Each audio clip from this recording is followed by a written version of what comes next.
ಈ ಗ್ರಾಮ ಪಂಚಾಯತ್ ಎಲೆಕ್ಷನ್ ಹತ್ರ ಬತ್ತಿತ್ತು. 20 ಹುಡುಗರು ಕೂತ್ಕೊಂಡು ಪ್ಲಾನ್ ಮಾಡಿದ್ರು ಡಾಬಾದಲ್ಲಿ, ಯಾರು ಕರ್ಕೊಂಡ್ಬಂದು ನಿಲ್ಸ್ಬೇಕು ರೋಡ್ಗೆ ಈ ಸತಿ ಅಂತ. ಅವನೇ ಪರವಾಗಿಲ್ಲ, ಮನೆಗಿನ ಕಟ್ಗ ಅಚ್ಚಕಟ್ಟಾಗ ಅವನೇ ಅಂತ ಬಂದ್ಬಿಟ್ರು ಎಲ್ರು 20 ಜನ. ಅಣ್ಣ ಈ ಸಲ ನೀನೇ ನಿಂತ್ಕೋಬೇಕು ಎಲೆಕ್ಷನ್ಗೆ ಅಂದ್ರು. ಅವನಂದ, ಅಪ್ಪ ನಮ್ಮ ಅಪ್ಪನ ಕಾಲದಿಂದ ಯಾವ ರಾಜಕೀಯನೂ ಮಾಡ್ಲಿಲ್ಲ, ನಾ ಬರುದಿಲ್ಲ ಹೋಗಪ್ಪ ಅಂದ. ಅಳೋ ಏನ್ ಹಿಂಗಂತೀಯಲ್ಲ, ಎಲ್ರು ನಿನಗೆ ಆಗ್ತೀನಿ ಅಂತ ಕೂತವ್ರೆ, ನೀನೇ ಇಲ್ಲ ಅನ್ಬಿಟ್ರೆ ಹೆಂಗಣ? ಅಪ್ಪ ಅವೆಲ್ಲ ಬೇಡಕ್ಕನೋ, ಆಪೋಸಿಟ್ ಕ್ಯಾಂಡಿಡೇಟೇ ಇಲ್ಲ, ನಿಂತ್ಕೋಬೇಕು ನೀನು ಅಂದ್ರು. ಇವನಂದ, ಗೆದ್ದನ ಅಂದ. ಗೆದ್ದಯ್ಯ ಏನ್ ಅನ್ಕಂಡೆ, ಲೀಡು ಅಂದ ಅವನು. ನಿಜವಾಲ್ವೇ ಕೂಂತಿದ್ರು ಗೆಲ್ತೀಯ ನಮ್ಮ ಅಪ್ರಾಣವೇ ಅಂದ ಒಬ್ಬ.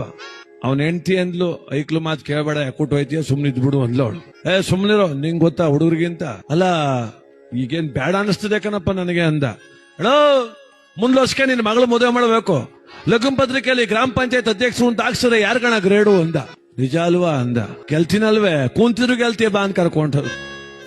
ಇವನು ಅಚ್ಕಟ್ಟಾಗಿ ಬಿಳಿ ಶರ್ಟ್ ಅಲ್ಲಿ ಸಿಕ್ಕೊಂಡು, ಹಣೆ ಕುಂಕುಮ ಹಚ್ಕೊಂಡು, ಪಳದಮ್ ಗುಡಿ ಪೂಜೆ ಮಾಡಿಸ್ಬಿಟ್ಟು ಹೋಗಿ ಅರ್ಜಿ ಹಾಕ್ಬಿಟ್ಟು ಬಂದು ಕೂತ್ಕೊಬಿಟ್ಟ.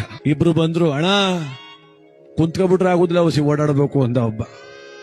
ನೀನೇ ಅಂದಲ್ಲ ಕುಂತಿದ್ರು ಗೆಲ್ತಿ ಅಂದಲ್ಲ ಅಂದ. ಈಗ್ಲೂ ನೀನೇ ಗೆಲ್ಲುದು, ಹೊಸಿ ಓಡಾಡಮ್ಮ ಬಾ ಅಂದ. ನಡಿ ಆಯ್ತು ಅಂದ. ಅಣ್ಣ ಇಬ್ರೇ ಹೋದ್ರೆ ಆದದಣ್ಣ, ಜೊತೆಗೊಂದು 20 ಜನ ಐಕ್ಳು ಪಾಂಪ್ಲೆಸ್ ಹಿಡ್ಕೊ ಬರೋದು ಬೇಡವೇ ಅಂದ. ಆಯ್ತು ಕರ್ಕೋ ಅಂದ. ಸುಮ್ ಬಂದಾರ ಅವರು, ಗಾಡಿಗೆ ಬಾಡಿಗೆಲ್ಲ ಪೆಟ್ರೋಲ್ ಹಾಕ್ಸ್ಬೇಕು ಅಂದ. ಕುಂತಿದ್ರು ಗೆಲ್ತಿ ಅಂದಲ್ಲಪ್ಪ ಅಂದ. ಈಗ್ಲೂ ನೀನೇ ಗೆಲ್ಲುದು, ಕರ್ಕೊಂಡ್ಬಿಡ್ತೀನಿ ಅಂದ.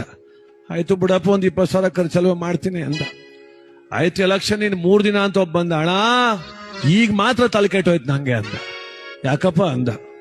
ಏನಣ್ಣ ಅವರು ಆಲೆ ಮನೆ ತಾವ್ ಬಿರಿಯಾನಿ ಮಾಡ್ತಾವ್ರೆ ಅಂದ. ನಾವೇನ್ಲ ಮಾಡಮ್ಮ ಅಂದ. ನಾವು ಮಟನ್ ಬಿರಿಯಾನಿ ಮಾಡ್ಸೋಕಿಲ್ವಣ, ಕುಂತಿದ್ರು ಗೆಲ್ತಿ ಅಂದಲ್ಲಪ್ಪ ಅಂದ. ಈಗ್ಲೂ ನೀನೇ ಗೆಲ್ಲೋದು, ಒಂಚೂರು ಖರ್ಚು ಮಾಡ್ಬೇಕು ಅಂದ. ಹೆಂಡತಿ ಹತ್ರ ಹೋಗಿ ಕೊಡಮ್ಮಿ ಮಾಂಗಲಿ ಚೆನ್ನ ಅಡ ಮಾಡ್ಬಿಡ್ತೀನಿ ಅಂದ. ಬಡ್ಕನಲ್ಲಪ್ಪ, ಬೇಡ ಅಂದ್ರು ನಿಂತ್ಕಂದಲ್ಲ. ಇಲ್ಲಿ ಕೊಡು ಅಂದ. ಆಯ್ತಪ್ಪ ಅದು ಮಾಡ್ಸಾಯ್ತು.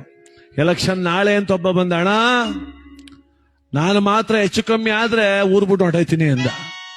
ಯಾಕಪ್ಪ ಹೆಚ್ಚು ಕಮ್ಮಿ ಆದುದು? ಅಣ್ಣ ಸೋತ್ ಬಿಡು, ಸೋಲು ಗೆಲುವಿದ್ದುದೇ ಜೀವನದಲ್ಲಿ. ಅವೈದನ್ನು ಮುಂಚೆ ಸೋಲುದು ಒಂದೇ, ನೆಣಕ ಸಾಯುದು ಒಂದೇ. ಇನ್ನು ಓಟೆ ನಡೀಲಿಲ್ಲ, ಆಲೆ ನೀನೇ ಸೋಲ್ಸಕ್ ನಿಂತಿದೀಯಲ್ಲ ಅಂದ. ಹಂಗಲ್ಲ ಕಣಣ, ನಾನ್ ಸತ್ವಾಲ್ ಹಿಂಗ್ ಮಾಡ್ತಾರೆ ಅನ್ಕೊಂಡಿಲ್ಲ ಕಣಣ. ಏನ್ ಮಾಡ್ತಾವ್ರೆ ಗೊತ್ತಣ, ಮನೆಗ್ 3 ಸಾವಿರ ಹಂಚಾರಂತೆ ಕಣಣ ಅಂದ. ಈಗ ನಾನೆಲ್ಲ ಮಾಡನೆ ಅಂದ. ನಾವು 4 ಹಂಚ್ಬೇಕಲ್ವಣ ಅಂದ. ಕುಂತಿದ್ರು ಗೆಲ್ತೀನಿ, ಕರ್ಕ ಬಂದ್ರಲ್ಲಪ್ಪ ನಿಮ್ ಮನೆ ಕೈ ನಾಗೂರ. ಈಗ್ಲೂ ನೀನೇ ಗೆಲ್ಲೋದು, ದುಡ್ಡು ಹಂಚ್ಬೇಕು ಅಂದ.